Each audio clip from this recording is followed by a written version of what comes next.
how to know you're training hard enough to make those gains. The very first thing to understand is that intensity is the primary driver of results. You have to give your body a reason to adapt and become stronger. So what's intensity and how do you measure it? Great question. So today I'm going to be sticking to resistance training specifically, but there are many different ways to measure intensity depending on what exercise you're doing.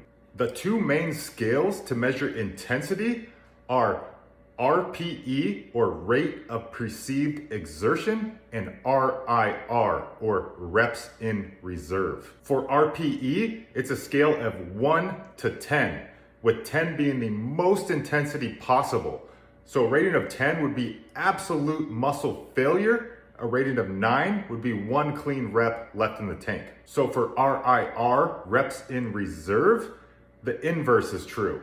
So an RIR of 0 would be absolute muscle failure, and RIR of 1 would be one clean rep left in the tank. I personally prefer reps in reserve, but whatever method you use, just make sure it's measurable and you actually track it. In order to provide enough stimulus on the muscle to initiate positive adaptations, you must take your working sets to within 1 to 3 reps of true muscle failure. Basically, you gotta make it hard. Now, this is easy enough on a single joint exercise like bicep curls, but when it comes to larger muscle groups and compound movements, well, training close to true muscle failure becomes a lot of bit painful. And this is where the majority of people stop their sets too soon to get the most out of it. For example, taking a set of back squats to within 2 reps of true failure is extremely difficult, and you're gonna be in some pain. You're gonna feel like you only have 2 reps left, but in reality, you could probably get 5 or 6 more. If you really want the results,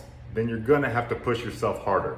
No getting around it. So intensity is critical, but so is working through a full range of motion. Majority of the stimulus placed on your muscle happens in the fully lengthened to mid ranges. For example, on a standing strict press, from here in the fully lengthened position to about here is where the majority of the stimulus happens. Now you should absolutely train through the full range of motion, but just understand the magic happens in the fully stretched to mid ranges. So you're going to get exponentially more out of, say, using 50 pounds through an entire range of motion, taking sets close to failure, versus using 100 pounds and doing partial crap reps. The term heavy is relative.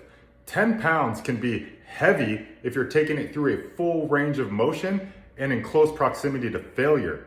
It's not how much you're lifting, it's how you lift. Focusing on getting measurably stronger over time in effective compound movement patterns is exactly how you make progress. For example, if you go from being able to squat 100 pounds for 10 reps, and over the course of a year, you can now squat 200 pounds for 10 reps through a full range of motion. Do you think you'll have bigger, stronger, more developed glutes and legs? Yeah, you absolutely will. Ladies, if you want to develop some glutes, then learn how to squat properly to full depth and work on getting stronger over time. Just cardio, that'll give you pancakes. Now squats, especially heavy squats, now that will build Okay, final thought, and this is super important to understand. Nothing you do with your training or in the gym, no matter how perfect it is, will net any type of result unless first your nutrition, your sleep, and your hydration are dialed in.